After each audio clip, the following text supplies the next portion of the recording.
Yeah. So what are we doing at the moment? Well, every now and then we go to the dark side. He's playing with a Ford. We work on a Ford. Yeah.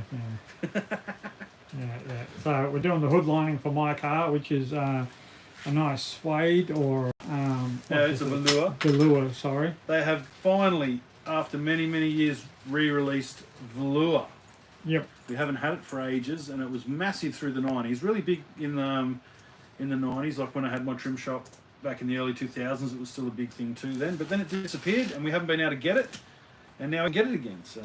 Yeah. So we're putting the hood lining together.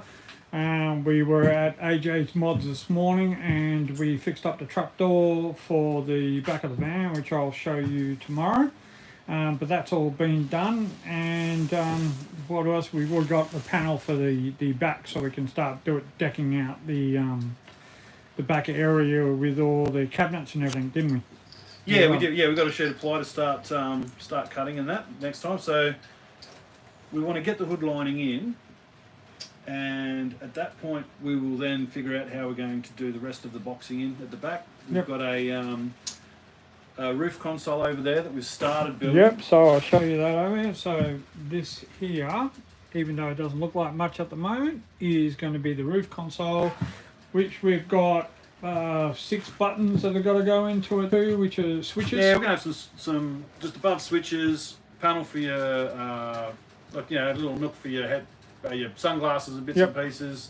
And we're going to have a bit of LED strip running around, changes colours, and we're also going to incorporate the interior light into that panel as well, so that it's a panel van. We want to be flashy, and we want to make lighting's always been a big thing in the panel vans. So and it's custom. We got to do it custom. Of course. Yeah, because that's what we do. Yeah, and also it's a panel van. Yeah, relax, guys. Yeah. And so we've been cutting all the patterns up this morning. So as you can see, all this on the floor here is my old roof lining that was put in 1978. And we've only just changed it since. So, yeah. Yeah, and that gave us the opportunity to, what else? We've got your Dynamat, or your, not Dynamat, your insulation done, or your sound deadening done. You've got all your other stuff done. Your bit of welding inside done before this had to go in, so now that's done. We're back on this. Yeah, definitely. And then we've just got to do a bit more around the TV, which we've done in the back there, and a whole bunch of stuff like that, which is going to be fantastic. All right. Yeah, no, it's going to be good. It's nice. I like custom. I know, I really hope people just get on board with us when we do this stuff, because we don't tell anyone else how to build their cars. No. But we love seeing it. Oh, 100%, and we like doing something that's different, something that people haven't done before as well. Yeah, I mean, I grew up in the 70s and 80s, man. I mean, I need, that was when people were customising the crap out of everything, it was really wicked. There was nothing off limits. Yeah, there wasn't nothing off limits. I mean, go find yourself a custom van and truck magazine and look at the crazy stuff that they were doing back in the 70s. It's off the scale, man. Well, how many people had vans with bloody Trans Am front ends and bloody Rolls Royce front ends and bloody LTD things. Front ends and all sorts of stuff, and then there was the good old, what was it, Pharaoh with the XC with a HZ front end on it, or a HX front end on it, or something like that. That's it. Like I've seen Commodore front ends, like the early Commodores, the VKs and VLs and that sort of thing. I've seen those front ends on panel vans. Yeah, definitely. I've seen like your Lear Jet bloody door that opens up in the side and the stairs drop out. I've seen them cut into the side of vans, man. People really, Oh yeah, they really get into it, that's for sure. Now, we probably won't get the hood lining up today because it's pissing down with rain here in WA, which sucks. And unfortunately, I have nowhere undercover to bring the car at the moment because I've got all my bombs undercover. Yeah.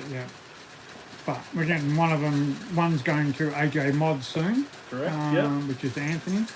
And that's for those who know, the Cortina project is, I've got the engine at the rebuilders right now. Yep.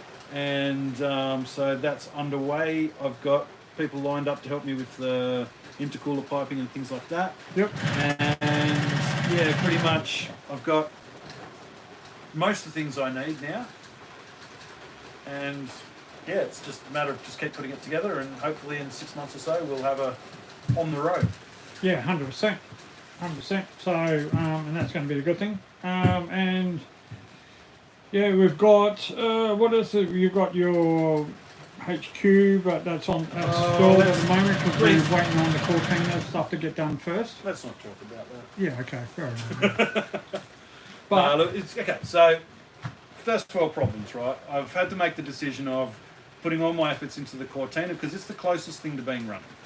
yep, All right, so that's what I'm going to do. I'm going to look into that, get that done. So then I don't have 2 cars on the build. Then I've only got 1 car on the build. Yep. And that's going to do a lot for my sanity. Yeah. And also, I can then focus solely on building my dream car, which is, of course, the HQ Panel. yeah, that's it. And we've got a good project coming up, which, if anyone may remember, the car which was VU for you, maybe. If you know anything about that, well, hey, stay tuned because we've got a few things coming up with that one. We get to put our hands all over it. Yes, we do, and we're going to It's for a fix great, it up. it's for a great reason. Definitely. So, yeah. So, but we'll explain that very shortly. Anyway, guys, but this is just a bit of an update, but we'll catch up with you shortly. Thanks, everyone. There you guys.